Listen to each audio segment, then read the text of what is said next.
नमस्कार, जय श्री राम, राधे राधे। आज मैं जो क्लास लेकर के आया हूँ वो है सीटी एग्जाम 2026 की। और आज का हमारा न्यू टॉपिक रहेगा वो है राजस्थान ज्योग्राफी यानी राजस्थान का भूगोल। और राजस्थान के भूगोल में जिस टॉपिक के बारे में हम अध्ययन करवाएंगे वो टॉपिक हमारा रहने वाला है राजस्थान के भौतिक प्रदेश। तो आज हम राजस्थान के चारों भौतिक प्रदेश के बारे में अध्ययन करने वाले हैं। इनसे किस तरह के क्वेश्चन है वो पूछे जाएंगे। और वो क्वेश्चन ये है राजस्थान ज्योग्राफी के भौतिक प्रदेश से जो पीछे प्रतियोगी परीक्षा में ये क्वेश्चन पूछे गए हैं। तो ये यानी 12th लेवल और ग्रेजुएशन लेवल की सीटी का एग्जाम होता है, उनके लिए ये क्लास बहुत महत्वपूर्ण क्लास है।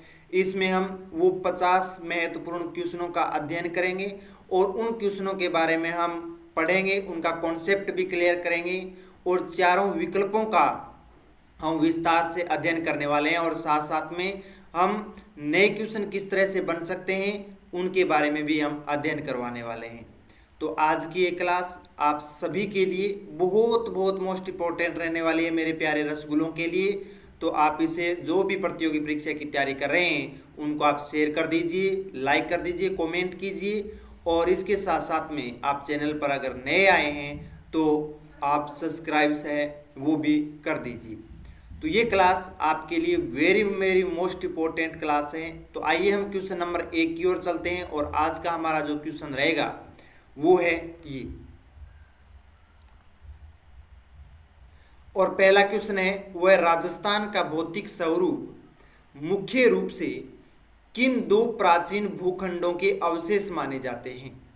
तो राजस्थान के जो भौतिक स्वरूप या भौतिक प्रदेश है वो किन दो भूखंडों के अवशेष है वो माने जाते हैं। और ये क्वेश्चन है वो रीट में और पटवारी में है, दोनों क्वेश्चन है। प्रतियोगी परीक्षा में ये क्वेश्चन पूछा गया है। तो ये सीटी एग्जाम के लिए बहुत महत्वपूर्ण क्वेश्चन है, इसका आप स्टार लगा सकते हैं इस क्वेश्चन के लिए, क्योंकि ये वेरी मोस्ट क्वेश्चन है। तो इसमें अगर देखें ए में है अंगारालैंड और गोंडवानालैंड, बी में है गोंडवानालैंड और टेथिस सागर, सी में है अंगारालैंड और टेथिस सागर, और डी है यूरेशियन प्लेट और प्रायद्वीपीय पठार। तो यानी वो कौन से दो भूखंड थे जिनकी वजह से राजस्थान के भौतिक प्रदेश है वो विभाजित है उसके अंतर्गत। तो इसका अगर करेक्ट आंसर की बात करें तो वो करेक्ट आंसर है बी, गोंडवानालैंड और टेथिस सागर का। यानी गोंडवानालैंड और टेथिस सागर 20 का करेक्ट आंसर होगा। अब हम समझते हैं कि गोंडवानालैंड किसको कहते हैं, अंगारालैंड किसको कहते हैं और टेथिस सागर किसको कहते हैं। तो यानी संपूर्ण जो आपने वेगनर का महाद्वीपीय विस्थापन सिद्धांत 1912 पढ़ा होगा, और ये संपूर्ण जो स्थल भाग था इन्होंने नाम दिया था पेंजिया। और इसके चारों ओर जो जलराशि का भाग था उसे उन्होंने कहा था पेंथालासा। तो ये पेंजिया था, ये दो भागों में विभाजित था, एक उत्तरी भाग था और एक था दक्षिण में। तो उत्तरी भाग था इसे कहते हैं अंगारालैंड के नाम से, यानी अंगारालैंड कहते हैं। और जो दक्षिणी जो भाग था उसे कहते हैं गोंडवानालैंड। और बीच का जो भाग था और बीच की जो एक जलसंधि थी यानी जलीय भाग था गर्त के रूप में, उसे कहते थे टेथिस सागर। तो यानी राजस्थान का जो भौतिक स्वरूप है वो गोंडवानालैंड यानी दक्षिण का जो हिस्सा था इसे हम गोंडवानालैंड कहते हैं, जिसे दक्षिणी पूर्वी पठारी प्रदेश आता है। और इसके साथ साथ में अरावली पर्वतमाला आती है, वो गोंडवानालैंड का हिस्सा आती है। परंतु उसके साथ साथ में अगर बात करें मरुस्थलीय प्रदेश और राजस्थान पूर्वी राजस्थान का मैदानी प्रदेश की बात करें तो वो किसके अंतर्गत आता है, वो आता है टेथिस सागर के अंतर्गत।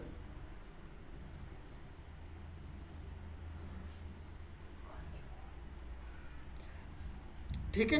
तो यानी इस तरह से राजस्थान के जो भौतिक प्रदेश दो भागों में विभाजित है वो है गोंडवानालैंड और है टेथिस सागर का। यानी उत्तरी जो भाग है अंगारालैंड है उसका भाग राजस्थान में कोई भी भौतिक प्रदेश नहीं पाया जाता है, बल्कि टेथिस सागर और गोंडवानालैंड इन दोनों का हिस्सा है वो पाया जाता है। अब हम देखते हैं राजस्थान का अरावली पर्वत हाड़ौती का पठार है वो किसका भाग है, गोंडवानालैंड का हिस्सा है। और उसके साथ साथ में पश्चिमी थार का मरुस्थल और पूर्वी जो मैदानी प्रदेश है वो टेथिस सागर का अवशेष माना जाता है। और इसके साथ साथ में राजस्थान में अंगारालैंड का कोई भी हिस्सा नहीं माना जाता है। तो किसके है दो भाग, एक तो है गोंडवानालैंड का दक्षिणी भाग, एक है टेथिस सागर के। तो ये 2 भौतिक प्रदेश है वो राजस्थान में पाए जाते हैं, और ये क्वेश्चन बहुत मोस्ट इंपोर्टेंट क्वेश्चन है। नेक्स्ट क्वेश्चन है हमारे लिए कि पश्चिमी मरुस्थलीय प्रदेश यानी जिसे थार का मरुस्थल किसका अवशेष माना जाता है? तो यानी पश्चिमी मरुस्थलीय जो प्रदेश है, थार मरुस्थल जिसे बोलते हैं, किसका अवशेष माना जाता है? ए है, और ये क्वेश्चन एलडीसी और वीडियो दोनों में प्रतियोगी परीक्षा में क्वेश्चन है वो पूछा गया है। ए है अंगारालैंड, बी है टेथिस सागर, सी है गोदावरी बेसिन और डी है गोंडवानालैंड। तो ये हिंसा माना जाता है अंगारालैंड, गोंडवानालैंड, टेथिस सागर या फिर गोदावरी बेसिन के रूप में। तो अगर इसके करेक्ट आंसर की बात करें, पश्चिमी मरुस्थलीय प्रदेश अभी आपको बताया था वो टेथिस सागर का हिस्सा है, यानी पूर्वी मैदानी भाग, और पश्चिमी थार मरुस्थल है वो टेथिस सागर का हिस्सा, इसलिए सी है इसका करेक्ट आंसर होगा। क्योंकि प्राचीन काल में जहां आज थार का मरुस्थल है वहां पर प्राचीन समय में क्या था, एक टेथिस सागर हुआ करता था, और इस क्षेत्र में पाई जाने वाली जो खारे पानी की झीलें, जिसे हम सांबर झील जयपुर में, डीडवाना और पंचभद्रा, ये जो झीलें हैं खारे पानी की, ये उसी के अवशेष मानी जाती हैं। यानी टेथिस सागर के अवशेष कौन सी झीलें हैं, वो सांबर, डीडवाना और पंचभद्रा झील मानी जाती हैं। और इसके साथ साथ में जीवाश्म खनिज, यहाँ पर कोयला और पेट्रोलियम टेथिस सागर में होने का सबसे बड़ा प्रमाण मिलता है। यानी क्योंकि अंगारालैंड और गोंडवानालैंड से जो नदियां आती थी और सभी नदियां आकर के किस में गिरती थी, टेथिस सागर में गिरती थी, और उनके साथ में कंकड़, पत्थर, गाद, मिट्टी सब लेकर के उसके अंतर्गत निक्षेप होता था, यानी उसमें जमा कर देती थी मिट्टियों को, और जमा करने की वजह से वहां पर वो पूरी तरह से जलसास ये वो खत्म हो गई थी और वहां पर स्थलीय भूभाग बन गया था। अब उसके नीचे जो जमा हुआ जो मलबा था, उसके नीचे जो जीवाश्म थे वो किस में तब्दील हो गए थे, कोयला और पेट्रोलियम के रूप में। इसलिए टेथिस सागर का जहां पर हिस्सा है वहां पर पेट्रोलियम का और खनिज तेल का सबसे ज्यादा भंडार पाए जाते हैं। ठीक है, तो ये दूसरा क्वेश्चन आपके लिए बहुत बहुत महत्वपूर्ण है, वेरी मोस्ट इंपोर्टेंट है। अब हम पढ़ते हैं अगला क्वेश्चन है, 3 नंबर क्वेश्चन है आज का। भूगर्भिक कालक्रम के अनुसार अरावली पर्वतमाला की उत्पत्ति किस काल में मानी जाती है? तो यानी जो भूगर्भिक कालक्रम के अनुसार अरावली पर्वतमाला की जो उत्पत्ति है वो किस काल में मानी जाती है? तो ये क्वेश्चन है वो सीटी और आरएस प्री में है क्वेश्चन पूछा गया था, यानी सीटी एग्जाम में और आरएस प्री के एग्जाम में ये क्वेश्चन पूछा गया कि भूगर्भिक कालक्रम के अनुसार जो अरावली पर्वतमाला है और अरावली पर्वतमाला की उत्पत्ति है वो किस काल में हुई थी? तो हमारे पास में 4 ऑप्शन है, प्लेस्टोसिन काल, बी है जुरेसिक काल, सी है प्री कैम्ब्रियन काल और डी है क्रिटेशियस काल। तो इसमें अगर करेक्ट आंसर की बात करें तो वो है प्री कैम्ब्रियन काल। तो सी इसका करेक्ट आंसर होगा, अरावली की उत्पत्ति है वो प्री कैम्ब्रियन काल में हुई थी, इसलिए इसे अरावली पर्वतमाला को विश्व की सबसे प्राचीनतम पर्वत श्रृंखला के रूप में जाना जाता है। यानी अगर कालक्रम की बात करें तो सबसे पहले जो कालक्रम प्री कैम्ब्रियन काल जहां पर अरावली का निर्माण हुआ था, उसके बाद में क्रिटेशियस आता है, उसके बाद में प्लेस्टोसिन आता है। तो ये तीनों काल है वो क्रम से आप याद रख सकते हो, प्री कैम्ब्रियन, क्रिटेशियस और प्लेस्टोसिन। तो अरावली है वो विश्व की सबसे प्राचीन वलित पर्वतमाला है। और ये क्वेश्चन भी पूछ सकते हैं कि अरावली पर्वतमाला किस तरह की पर्वत श्रृंखला है, नवीनतम या वृहद या पुरानी? तो आपको सबसे याद रखना प्राचीन या पुरानी पर्वत श्रृंखला है। और इसकी अगर उत्पत्ति की बात करें तो प्री कैम्ब्रियन काल में इसकी उत्पत्ति हुई थी, और इसकी तुलना है वो अमेरिका का जो अपलेशियन पर्वत है उससे की जाती है। और ये भी क्वेश्चन पूछ सकते हैं कि अरावली पर्वतमाला की तुलना है वो किस पर्वत से की जाती है? तो अमेरिका की अपलेशियन जो पर्वतमाला है उससे इसकी तुलना की जाती है। और वर्तमान समय में ये एक अवशिष्ट पर्वतमाला के रूप में खड़ा हुआ है। तो राजस्थान के 2 भागों में विभाजित करता है अरावली पर्वतमाला, पश्चिम और पूर्व की ओर। तो ये क्वेश्चन आपके लिए बहुत महत्वपूर्ण है, याद रखना, प्री कैम्ब्रियन काल में इसकी उत्पत्ति हुई थी। क्वेश्चन नंबर 4 है, राजस्थान के दक्षिणी पूर्वी पठारी भाग यानी जिसे हाड़ौती का पठार बोलते हैं का निर्माण मुख्य रूप से किससे हुआ है? तो यानी राजस्थान का जो दक्षिणी पूर्वी पठारी भाग है उसका निर्माण किससे हुआ है? और ये क्वेश्चन है वो फर्स्ट ग्रेड में पूछा गया है और पटवारी में भी पूछा गया है। तो फर्स्ट ग्रेड और पटवारी में ये क्वेश्चन पूछा गया था कि राजस्थान के दक्षिणी पूर्वी पठारी भाग है इसका निर्माण किससे हुआ है? ए है नदियों द्वारा लाई गई जलोढ़ मिट्टी से, बी है प्रारंभिक ज्वालामुखी चट्टानों से, सी है चूने के पत्थरों से और डी है टेथिस सागर के सूखने से। तो अगर इसके निर्माण की बात करें किससे हुआ है तो वह प्रारंभिक ज्वालामुखी चट्टानों से यानी लावा के ठंडा होने से हुआ है, इसलिए इसका बी है वो करेक्ट आंसर होगा। क्योंकि जब ज्वालामुखी का विस्फोट हुआ था उससे निकलने वाला जो मैग्मा था और मैग्मा ठंडा होने की वजह से वहां पर एक पठार नुमा आकृति बन गई थी। तो ये स्थलीय भूभाग पठारी नुमा आकृति में बना हुआ है जिसे बोलते हैं हाड़ौती का पठार के नाम से। तो ये ज्वालामुखी से निर्मित है, ग्रेनाइट चट्टानें यहाँ पर पाई जाती हैं। तो हाड़ौती का पठार है वो मालवा के पठार का ही विस्तार है और इसका निर्माण है वो मध्यजीवी महाकल्प, याद रखना कब हुआ था, मध्यजीवी महाकल्प में हुआ था। और वो भी ज्वालामुखी के दरारी उद्भेदन के यानी दरारी जो ज्वालामुखी है उसके विस्फोट होने से इसका निर्माण हुआ था। और यहाँ पर काली मिट्टी पाई जाती है जो कपास के लिए सबसे उपयोगी मानी जाती है।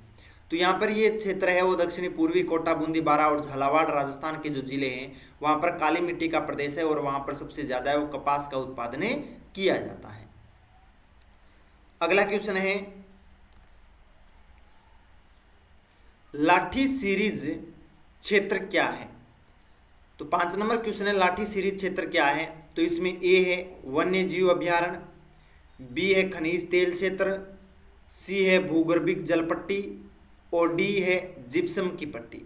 और ये क्वेश्चन राजस्थान पुलिस और वीडियो यानी ग्राम सेवक दोनों में ये क्वेश्चन पूछा गया है। तो लाठी सीरीज क्षेत्र कहाँ है और इसे क्यों कहते हैं लाठी सीरीज क्षेत्र? तो ये इसका करेक्ट आंसर है भूगर्भिक जल पट्टी, सी इसका करेक्ट आंसर होगा। भूगर्भिक जल पट्टी आप यहाँ पर देख रहे हो मीठे पानी की इस तरह से धरातल के आंतरिक भाग में जल पट्टी पाई जाती है और जैसलमेर जिले में ये मौजूद है। और ये कमी क्षेत्र में है इसलिए यहाँ पर एक घास पाई जाती है सेवण घास, मुख्य रूप से यहाँ ये प्रदेश हरियाली के रूप में रहता है इसलिए इसे बोलते हैं लाठी सीरीज क्षेत्र के नाम से। और ये जैसलमेर के पोखरण से मोहनगढ़ तक पहली मीठे पानी की भूमिगत पट्टी है जिसे लाठी सीरीज क्षेत्र के नाम से जाना जाता है। और यहाँ पर मुख्य रूप से सेवण घास पाई जाती है जो अत्यधिक पौष्टिक होती है। और यहाँ पर हमारा राज्य पक्षी जिसे हम गोडावण बोलते हैं वो यहाँ पर प्रजनन स्थली के रूप में जाना जाता है ये स्थल। तो यानी लाठी सीरीज क्षेत्र है वो जैसलमेर के पोखरण क्षेत्र में और पोखरण से मोहनगढ़ का जो मध्यवर्ती भाग है वहाँ पर मीठे पानी की एक जल पट्टी के रूप में पाई जाती है। और वहाँ पर मुख्य रूप से सेवण घास पाई जाती है। और सेवण घास के साथ साथ में वहाँ पर राज्य जो पक्षी है गोडावण वहाँ की शरणस्थली माना जाता है और प्रजनन स्थली के रूप में भी जाना जाता है। तो इन क्षेत्र है वो लाठी सीरीज क्षेत्र इसलिए जाना जाता है। अगला क्वेश्चन है प्रसिद्ध छप्पन का मैदान राजस्थान के किस बेसिन में स्थित है?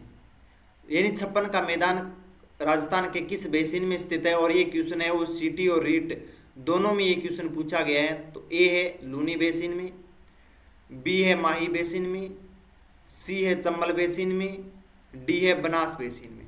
तो छप्पन का मैदान राजस्थान के किस बेसिन में स्थित है आपको बता देता हूँ।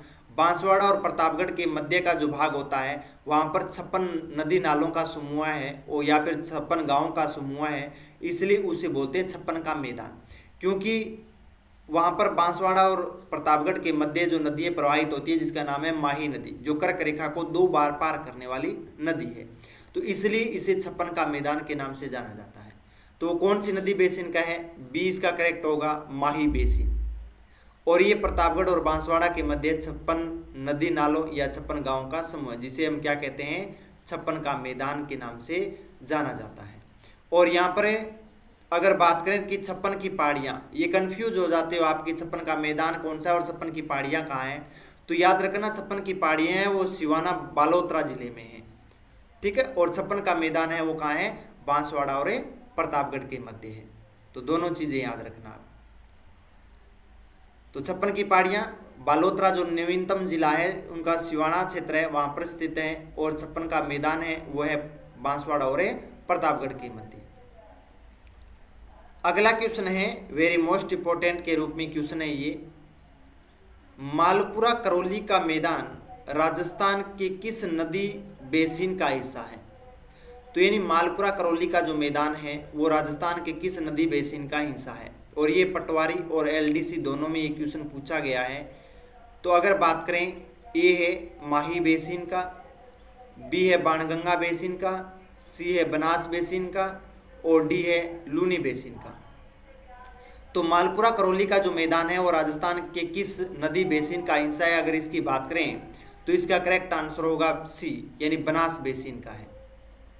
और बनास नदी है वहां से प्रवाहित होती है करौली मालपुरा का जो क्षेत्र है वहां पर, और राजस्थान वहां पर जो नदी के द्वारा निर्मित मैदानी भाग है, उपजाऊ मैदानी भाग है, जिसे मालपुरा करौली मैदान के नाम से जाना जाता है, इसलिए इसे बनास बेसिन के नाम से जाना जाता है।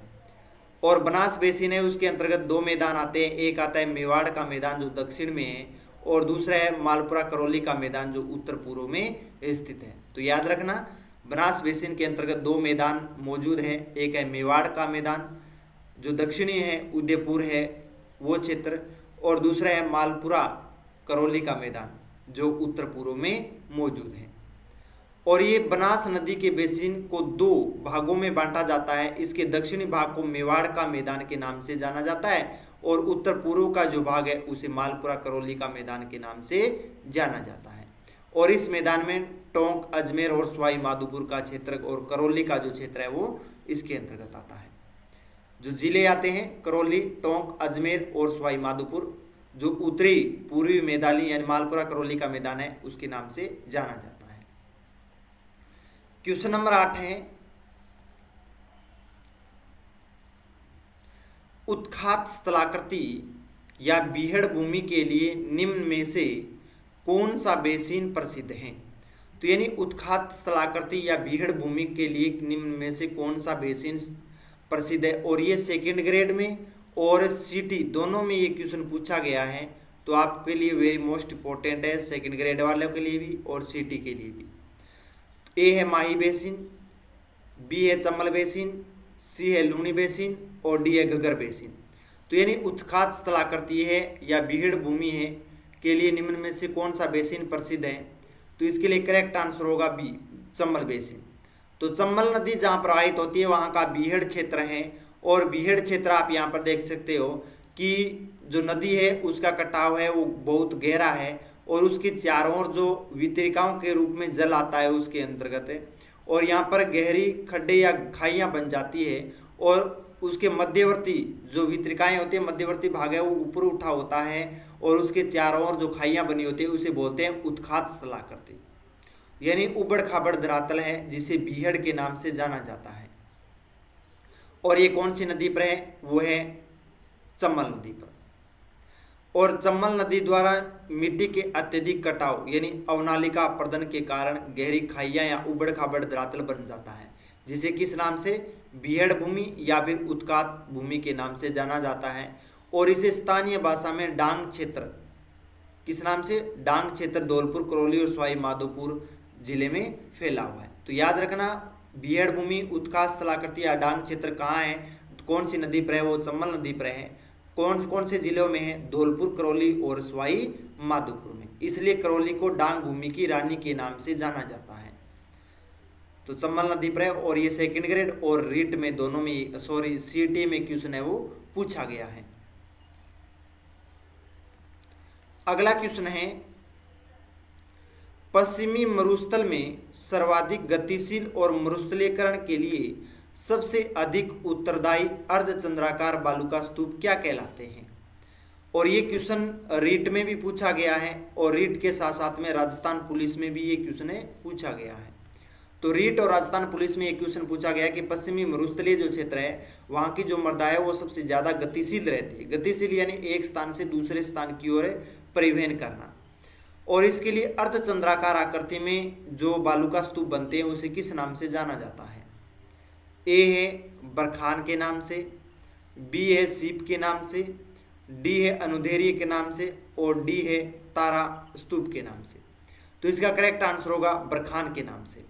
तो ए है इसका करेक्ट आंसर होगा। और बरखान आप देख सकते हैं इस तरह से अर्धचंद्राकार आकृति में इस तरह से स्थलाकृति बनती है। आप कभी खेत गए हैं तो आपको पता होगा कि रेतीले जो टीले होते हैं वो इस तरह से अर्धचंद्राकार की आकृति में बने होते हैं और इसे बरचान या बरखान के नाम से जाना जाता है। और बरखान में हवा की दिशा समकोण पर बनते हैं ये, ठीक है, समकोण पर बनते हैं और इनकी आकृति होती है वो अर्धचंद्राकार होती है और बहुत तेजी से आगे की ओर बढ़ते हैं, स्थानांतरित होते हैं। इसलिए खेती और पर्यावरण को सबसे ज़्यादा नुकसान है इन्हीं से होता है। यानी ये जो बरखान है इन्हीं से है वो सबसे ज़्यादा कृषि को और सबसे ज़्यादा पेड़ पौधों को, पर्यावरण को है वो नुकसान होता है, क्योंकि ये इतने बड़े बड़े होते हैं, पहाड़नुमा दिखाई देते हैं और इस भाग में ये अवरोध के रूप में आ जाते हैं, वृष्टि छाया प्रदेश के रूप में। इसलिए यहाँ पर वर्षा कम होती है और इस प्रदेश में वर्षा ज़्यादा होती है। इसलिए ये प्रदेश इसका सूखा रहता है। यहाँ पर न तो पेड़ पौधे हैं वो अधिकता में पाए जाते हैं और ना ही यहाँ पर अधिक कृषि हो पाती है। तो इसलिए कृषि के लिए और पर्यावरण के लिए बहुत ही नुकसानदायक होते हैं। तो इसे बरखान के नाम से जाना जाता है। अगला क्वेश्चन है, पश्चिमी राजस्थान में पाए जाने वाले चट्टानी या पथरीले मरुस्थल को किस नाम से जाना जाता है? तो यानी पश्चिमी राजस्थान जिसे थार का मरुस्थल के नाम से जाना जाता है और वहाँ पर चट्टानी और पथरीले जो मरुस्थल हैं उन मरुस्थलों को किस नाम से जाना जाता है? ए है, और ये क्वेश्चन वीडियो और पटवारी दोनों में ये क्वेश्चन पूछा गया है। ए है इरग के नाम से, बी है हमादा के नाम से, सी है रेग के नाम से और डी है धोरे के नाम से। तो यानी पथरीला मरुस्थल है या चट्टानी मरुस्थल है किस नाम से जाना जाता है? और इसे कहते हैं हमादा के नाम से, बी। तो बी है इसका सही है, हमादा के नाम से जाना जाता है। और हमादा की अगर बात करें तो पूरी तरह से पथरीला और चट्टानी मरुस्थल होता है। इस तरह का मरुस्थल होता है क्योंकि वहाँ पर चट्टान ग्रेनाइट चट्टान होती है, इस वजह से वो पूरा का पूरा मरुस्थल, इसलिए क्योंकि वहाँ पर वर्षा कम होती है इसलिए इसे हमादा के नाम से जाना जाता है।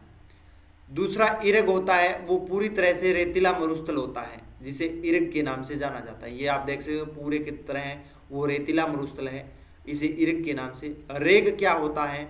मिश्रित मरुस्थल, यानी रेत कंकड़ पत्थर ये सम्मिलित होते हैं, इसे रेग के नाम से जाना जाता है। इस तरह से बिखरे हुए रूप में कंकड़ पत्थर इस तरह से होते हैं, उसे रेग के नाम से जाना जाता है।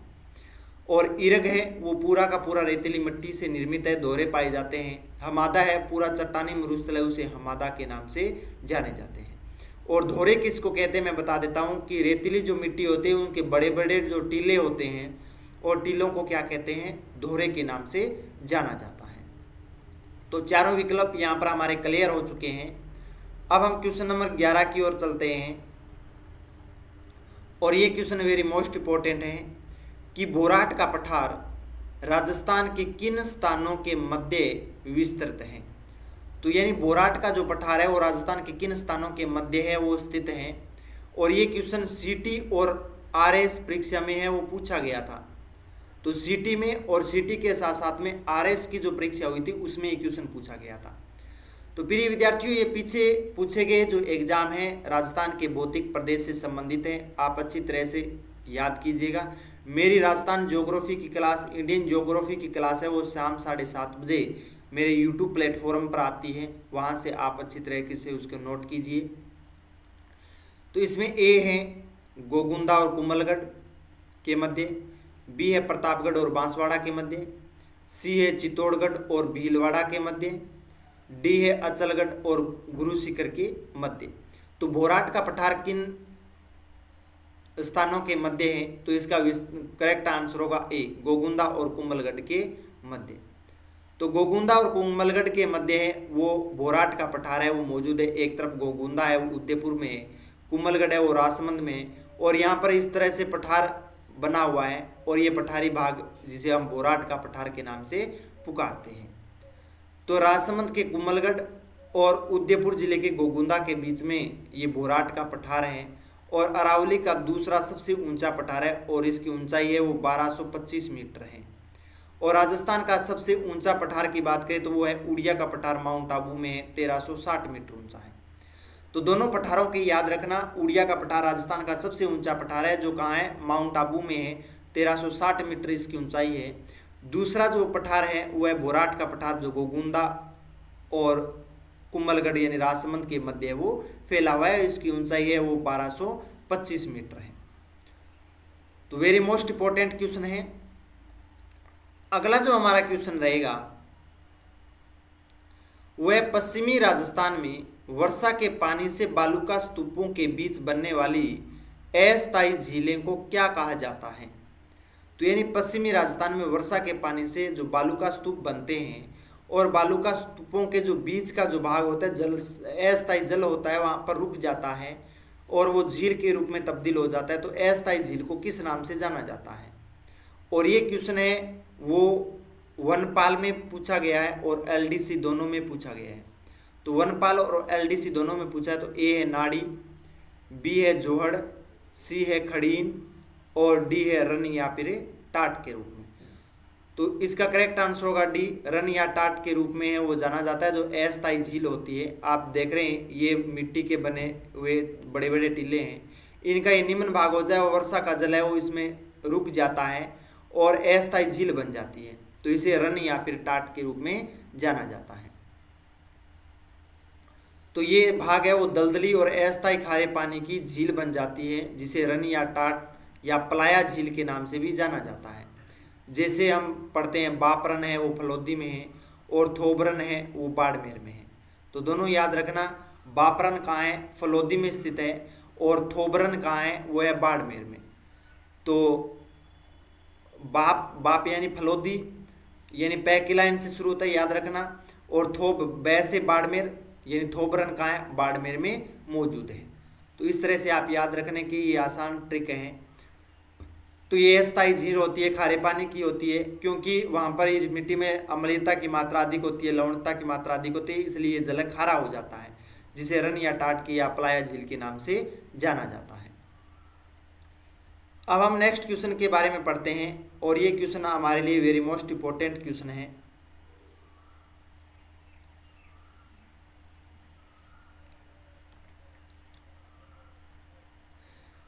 कि राजस्थान के किस भौतिक भूभाग को संक्रांति प्रदेश कहा जाता है। तो राजस्थान के किस भूभाग को संक्रांति प्रदेश के नाम से है वो जाना जाता है।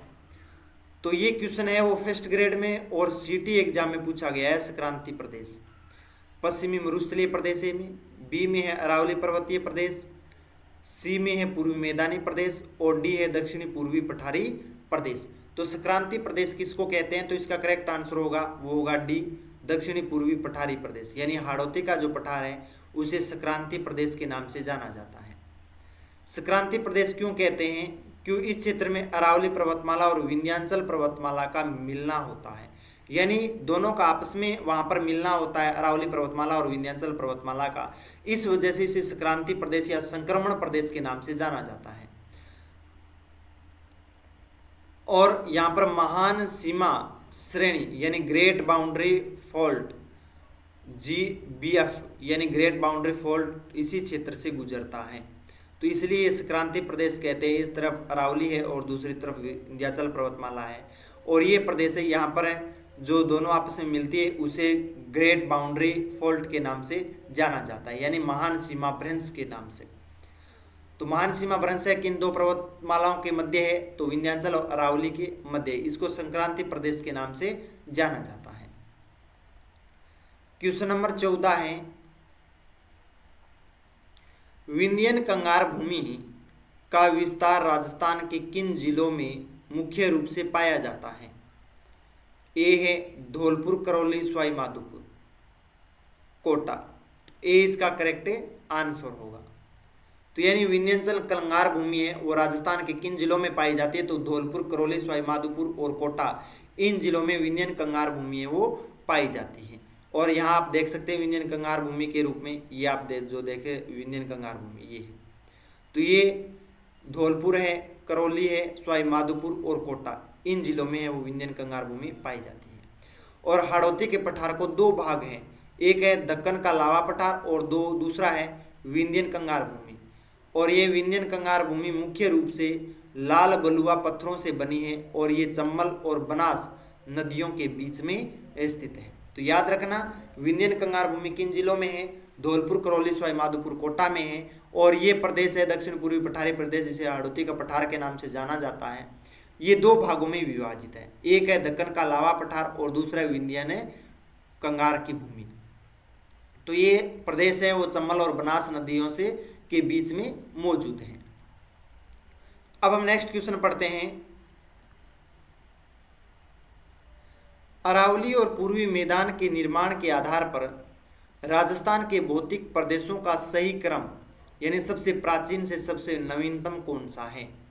और ये क्वेश्चन है वो आरपीएससी में भी और रीट में भी पूछा गया है। तो दोनों में ये क्वेश्चन पूछा है। तो ए है पूर्वी मैदान अरावली, थार मरुस्थल और हाड़ौती पठार। बी है अरावली, हाड़ौती, पूर्वी मैदान और थार मरुस्थल। सी है हाड़ौती पठार, थार मरुस्थल, पूर्वी मैदान और अरावली। डी है थार मरुस्थल, पूर्वी मैदान, हाड़ौती पठार और अरावली। अब आपको एक लॉजिक लगाना है कि सबसे जो प्राचीन है वो कौन है राजस्थान के चारों भौतिक प्रदेशों में। तो यानी प्राचीन से नवीनतम पूछा है और प्राचीनतम अभी मैंने बताया कि अरावली सबसे प्राचीनतम पर्वतमाला है।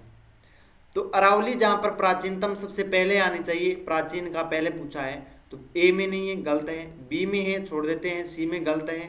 डी में भी नहीं है, गलत है। तो इसका करेक्ट आंसर हमें ए का ही पता है, इसलिए हमें थोड़ा लॉजिक लगाना है और हम इसका आंसर है वो निकाल सकते हैं करेक्ट। तो हमारे अगर पौराणिक का नहीं पता है तो हमें नए जो कौन है उसका हमें पता लगाना होगा। तो नए है वो कौन है? एक तो पूर्वी मैदान है और एक थार का मरुस्थल है। तो इसलिए यहाँ पर भी थार का मरुस्थल नहीं है, गलत है। यहाँ पर भी नहीं है, यहाँ पर भी नहीं है, तो इसलिए बी यहाँ पर करेक्ट हो गया। तो यानी इसलिए बी है वो करेक्ट आंसर होगा।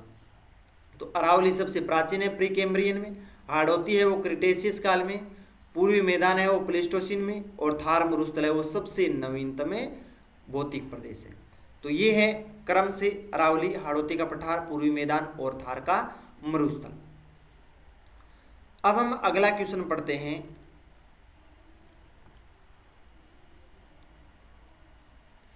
अरावली पर्वतमाला का निर्माण किस भूगर्भिक काल में हुआ था और इसकी तुलना किस पर्वत से की जाती है?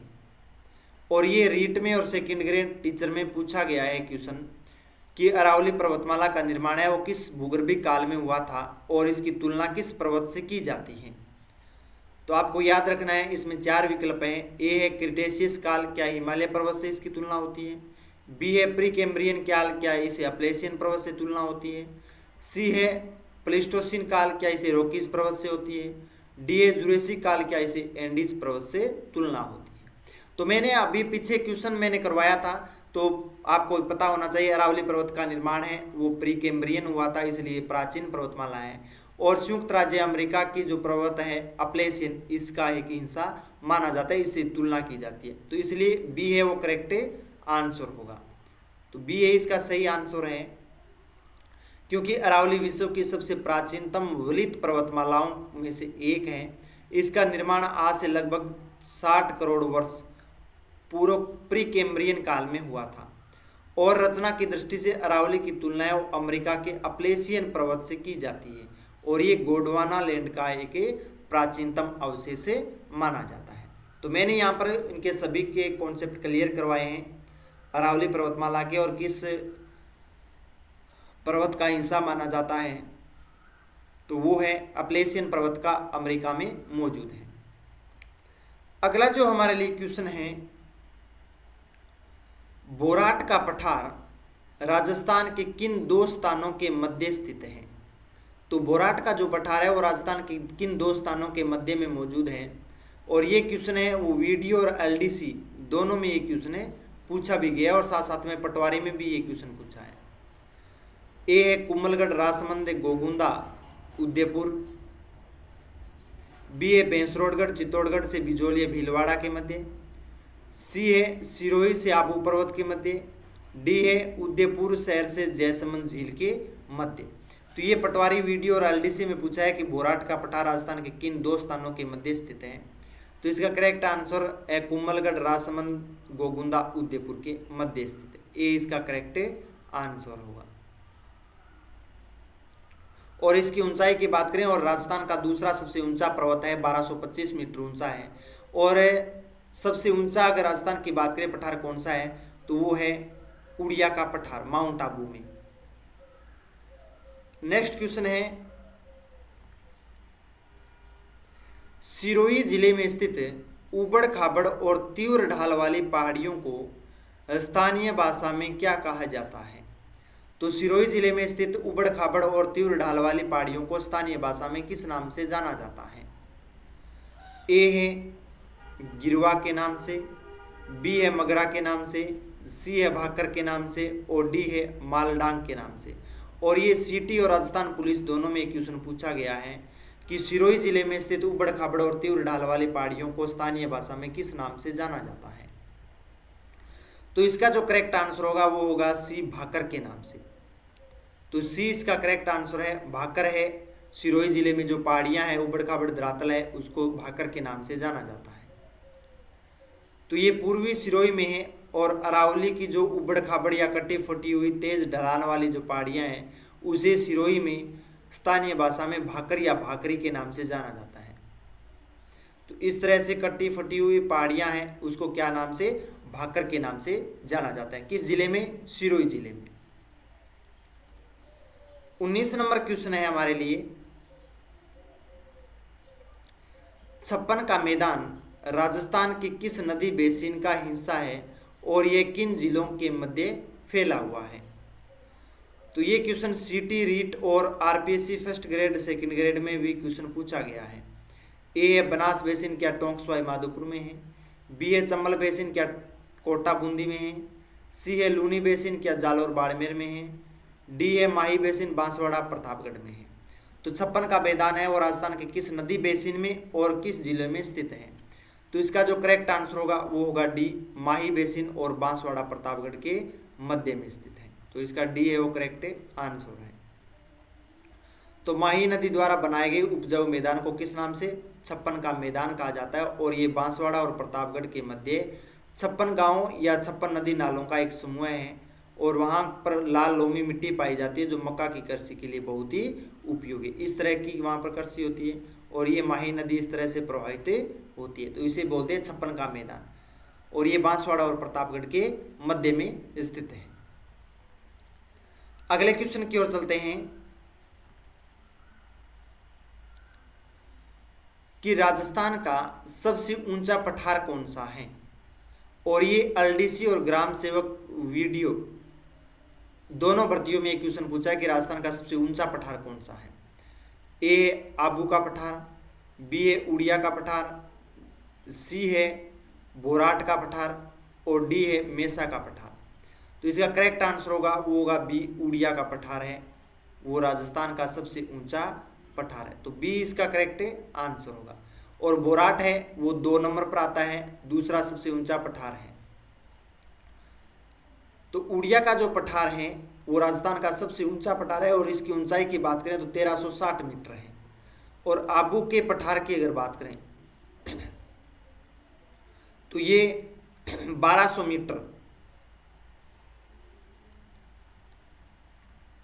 यानी 1200 मीटर है इसकी ऊंचाई आबू के पठार की। और राजस्थान का सबसे ऊंची चोटी जिसकी गुरु शिखर के नाम से जाना जाता है, तो गुरु शिखर है सबसे ऊंची चोटी। तो उड़िया का पठार है वो सबसे ऊंचा पठार है, 1360 मीटर इसकी ऊंचाई है। क्वेश्चन नंबर 21 है, पश्चिमी मरुस्थल में बनने वाले अर्धचंद्राकार और सर्वाधिक गतिशील बालुका स्तूपों यानी रेत के टीलों को क्या कहते हैं?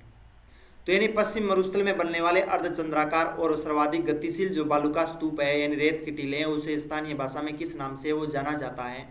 और ये क्वेश्चन है वो फर्स्ट ग्रेड टीचर में और पटवारी में क्वेश्चन पूछा गया है।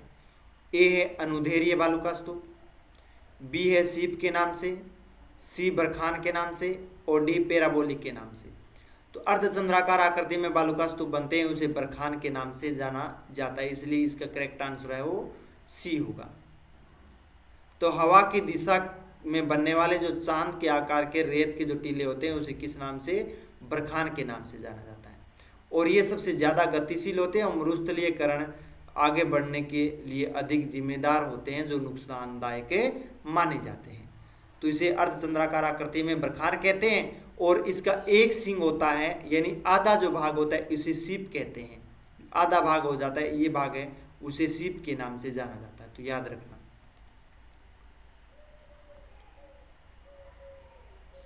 अगला क्वेश्चन है, जयपुर शहर के चारों ओर तस्तरी नुमा आकार में फैली हुई पहाड़ियों को क्या कहा जाता है?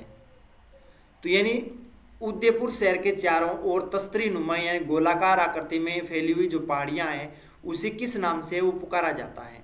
और ये क्वेश्चन सिटी और राजस्थान पुलिस दोनों में ये क्वेश्चन है वो पूछा भी गया है।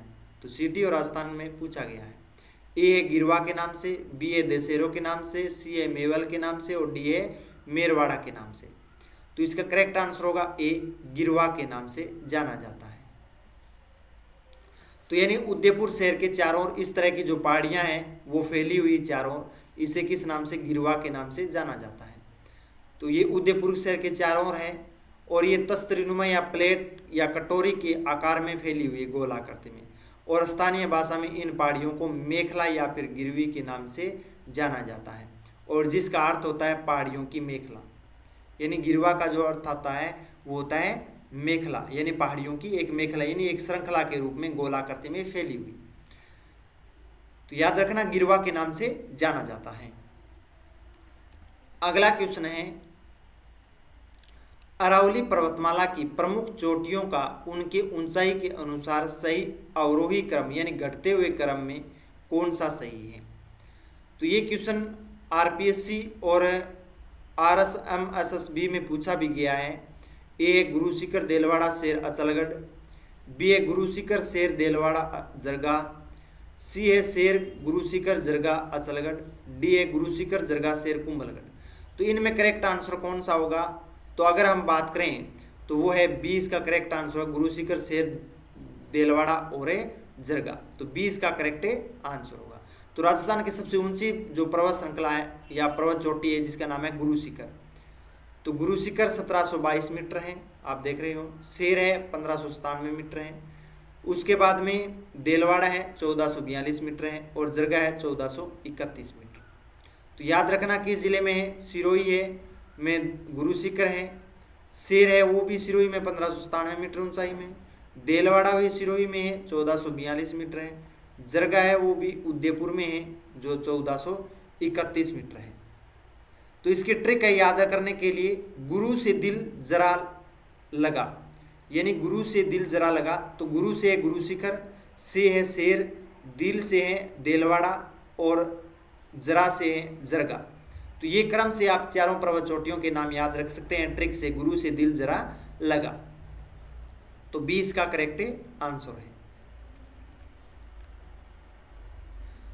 नेक्स्ट क्वेश्चन है, लूनी नदी और उसकी सहायक नदियों के अपवाय क्षेत्र यानी बेसिन को पश्चिमी राजस्थान में किस नाम से जाना जाता है? तो लूनी नदी और उसकी जो सहायक नदियां हैं, अपवाय क्षेत्र या बेसिन है, उसको पश्चिमी जो राजस्थान है उसमें किस नाम से जाना जाता है? ए है सॉरी ये रीट और पटवारी दोनों में क्वेश्चन पूछा गया है। ए है वागड़ प्रदेश के नाम से, बी है शेखावाटी प्रदेश के नाम से, सी है गोडवाड़ प्रदेश के नाम से, और डी है गगर का मैदान के नाम से। तो किस नाम से इसको जाना जाता है पश्चिमी राजस्थान में थार के मरुस्थल में?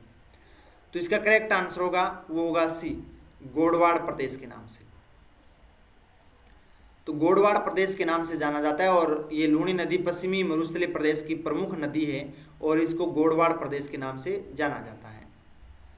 और ये नदी अर्धशुष्क मरुस्थलीय क्षेत्र यानी लूनी नदी का बहाव क्षेत्र है, और ये जालौर पाली बाड़मेर का हिस्सा है, और इससे गोडवाड़ प्रदेश कहते हैं।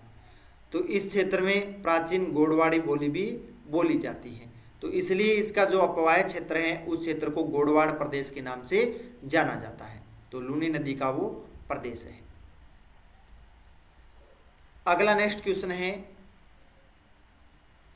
उत्तरी अरावली क्षेत्र की सबसे ऊंची पर्वत चोटी कौन सी है? तो उत्तरी अरावली की सबसे ऊंची पर्वत चोटी कौन सी है? और ये क्वेश्चन सीटी सेकंड ग्रेड टीचर में है, वो पूछे गए हैं। ए है तारागढ़ अजमेर में, बी रघुनाथगढ़ सीकर में, सी मोरमजी अजमेर में, डी अचलगढ़ सिरोही में। तो उत्तरी अरावली की सबसे ऊंची चोटी कौन सी है? तो उत्तरी अरावली की सबसे ऊंची चोटी की बात करें तो वो है बी, रघुनाथगढ़ सीकर में। तो ये सीकर में है रघुनाथगढ़ पर्वत चोटी, सबसे ऊंची चोटी उत्तरी अरावली की। अरावली को 3 भागों में बांटा गया है। उत्तरी अरावली की सबसे ऊंची चोटी अगर बात करें तो वो रघुनाथगढ़ है 1055 मीटर, और ये सीकर जिले में है। तारागढ़ और मोरमजी है वो मध्य अरावली की पर्वत चोटियां हैं। अचलगढ़ है वो सिरोही में है, दक्षिणी अरावली की पर्वत चोटी है। तो याद रखना, उत्तरी अरावली की सबसे ऊंची चोटी है वो रघुनाथगढ़ है, सीकर में है। अन्य तारागढ़ मोरमजी है वो मध्य अरावली की है, अचलगढ़ है वो दक्षिणी अरावली की है, सिरोही में। तो वेरी मोस्ट इंपॉर्टेंट क्वेश्चन है। प्रिय विद्यार्थियों, मेरे प्यारे रसगुल्लों, आप सीटी की जो तैयारी कर रहे हैं उसके लिए ये क्लास बहुत मोस्ट इंपॉर्टेंट है और आपके सिलेबस के अकॉर्डिंग है। और पीछे सीटी में first grade, second grade, REET, LDC, patwari, constable, वनपाल में जो क्वेश्चन पूछे गए हैं उनका मैंने एनालाइज करवाया है, आपको विस्तार से समझाया है, और मैंने उनके बारे में किस तरह के क्वेश्चन आएंगे वो भी आपको बताया है। तो आप अच्छी तरीके से अपने नोटबुक में नोट कीजिएगा। मेरी शाम 7:30 बजे डेली क्लास आती है। आप अपने उन मित्रों को, दोस्तों को शेयर कीजिए जो प्रतियोगी परीक्षा की तैयारी कर रहे हैं। तो आज आपके लिए क्लास बहुत महत्वपूर्ण क्लास है। आप लाइक कर दीजिए, कमेंट कीजिए इस क्लास के बारे में, और आपके इनमें से कितने क्वेश्चन सही हो रहे हैं वो आप मुझे कमेंट में अवश्य बताओगे। इसी आशा और विश्वास के साथ मेरे सभी प्यारे रसगुल्लों का तहे दिल से धन्यवाद। जय हिंद, जय भारत, बहुत बहुत धन्यवाद।